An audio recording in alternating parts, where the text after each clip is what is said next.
So President Trump is, of course, going after Joe Biden for following through and pulling out of Afghanistan, and now the Taliban has taken over Afghanistan. Trump calls on Biden to resign in disgrace over crisis in Afghanistan.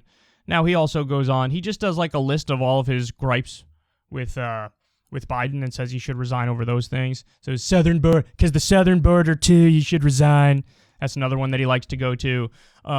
What else did he say? Oh, this one's extra hilarious. He said, because of COVID, what's happening with COVID, the COVID surge, you should resign. That's ridiculous because, of course, Trump was a massive failure on COVID, and the casualty numbers skyrocketed under him. Now, you could say, hey, we didn't know what was going on at that point in time. Fair enough, but for him to criticize anybody else as if he doesn't live in the glassiest of glass houses is really something. So he also said, let's see if I could pull this up. I don't know if I have it. Where is it? Here it is. Okay, I do have it.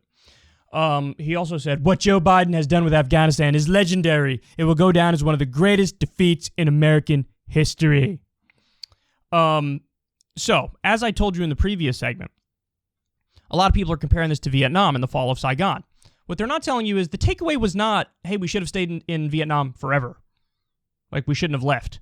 No, that's nobody's take on it. Everybody, in fact, thinks we should have gotten out of Vietnam much sooner. Ford's approval rating, by the way, this is fascinating. No matter how much you say, oh my God, this embarrassed the United States, the fact of the matter is Ford's approval rating a month later went up. It went up. So he wasn't blamed for the fall of Saigon. People looked at that and said, nah, not really any of our business. And it's very possible they look at what happened in Afghanistan and they say the same thing in regards to the Taliban. What are you going to do? None of our business. It was obviously a fake country and we were propping it up and it was a house of cards. Look how quickly it fell.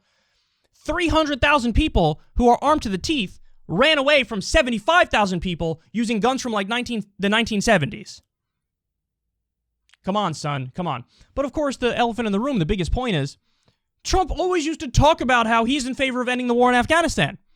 Now, he was a liar, and he didn't end it, but Biden actually had the balls and the guts to more follow through on that, and Trump is blaming Biden and saying he should resign for carrying out a policy that Trump himself said he believed in a number of times? I mean, he's such a hack, and he's such an opportunist, and he's such a narcissist, and he twists everything. And no, if anything, he should have came out and said, hey, it is what it is. I think the president made the right call. Afghanistan is none of our business, because this is what he used to say all the time. All the time. So Trump had set up this agreement where we were going to pull out by, I think, May 1st. But the real pullout was still leaving like 2,000 troops there, so it wasn't really a full withdrawal. And so if anything, again, Trump just didn't have the balls and the guts to follow through with a full withdrawal. And now Biden does the thing that Trump only talked about, and Trump blames him for it. No, if you had stayed true to your campaign promise, you would have done exactly what Biden did. And by the way, if you did what Biden did, I would give you credit. Instead, just so everybody knows, it was Mike Pompeo and it was Donald Trump who released the guy who is the head of the Taliban. They released him, and now this guy is going to end up being the president. Now, by the way, I'm not blaming him for that. I think that I agreed with Trump's attempt at diplomacy, where they actually had meetings with the Taliban. And I think if Trump didn't do that, then I would have urged Biden to do that. So I'm in favor of diplomacy. I'm in favor of it with North Korea. I'm in favor of it with the Taliban. I'm in favor of it, almost everywhere. Very rarely do I think diplomacy is not a good idea. You could argue with the Nazis it wasn't, because there was just no appeasing them. There's nothing you could give them where they'd say, I'm good. They want global ambitions. The Taliban don't have global ambitions. They never did. Al-Qaeda does. ISIS does. The Taliban doesn't. So, yes, you're going to have to work with them, and it's part of the political reality in the area. So I don't blame Trump for that, but it also is kind of hilarious that he releases the guy who is now going to end up being the head of Afghanistan, or Talibanistan, as we should call it, and now he's turning around and blaming Biden. Again, blaming Biden for what? Following through on the thing you only talked about, you only blew hot air on, you only did rhetoric on? No, he deserves a lot of credit for following through on it. Now, again, the biggest failures of Biden the whole getting all of the interpreters and their families and stuff out, all of our real allies who are not warlords with child sex slaves, all of our allies who really served us well the entire time. There should have been a streamlined process. You should have gotten all those people out.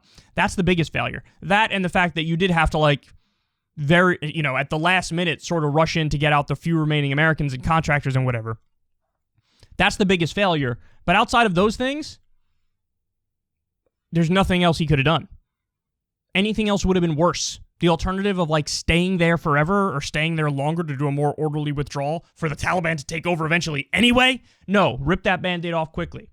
So, I mean, again, Trump is just such a hack. It's astounding how big of a hack he is. He'll flip on anything. I mean, I know you guys aren't surprised by this, but I guess I'm highlighting this point to argue you can never take a person like this seriously. Because Trump is just like Hillary Clinton, where Hillary would be on both sides of every single issue. Trump would be on both sides of every single issue. So now all of a sudden, what, Don? What should have happened? What would you have done differently?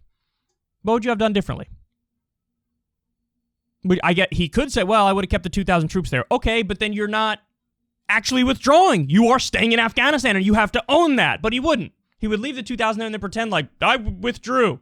But you didn't. We still have troops there. We still have contractors there. So what would you have done differently?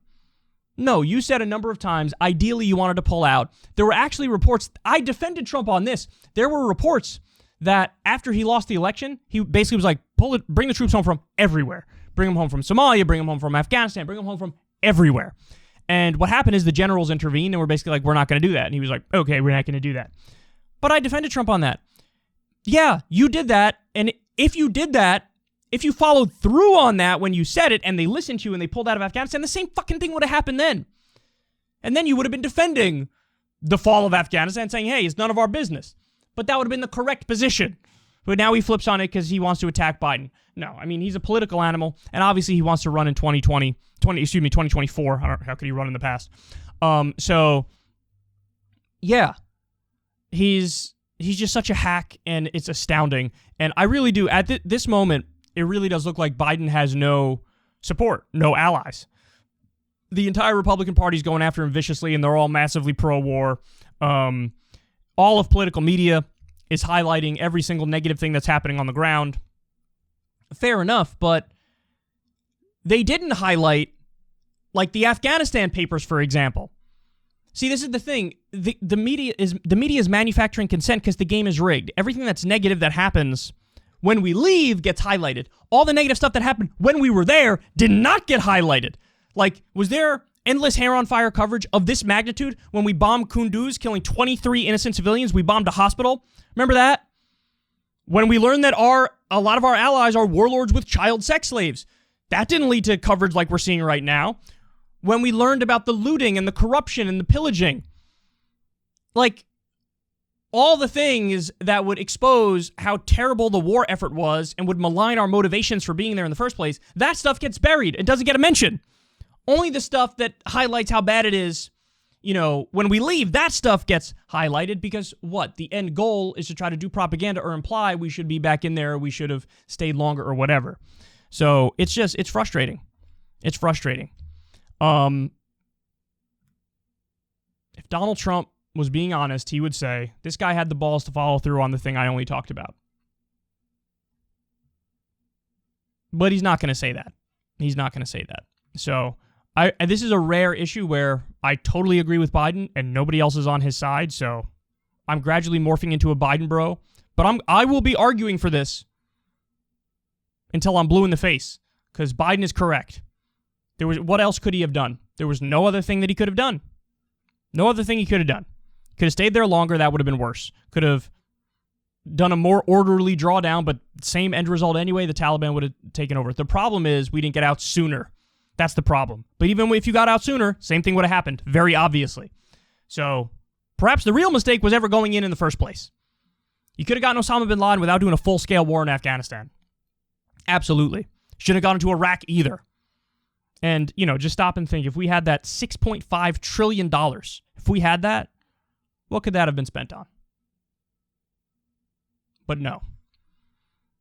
Even Trump, who pretended to be in favor of pulling out of Afghanistan, now when somebody actually does it, it's, you should resign in disgrace over it.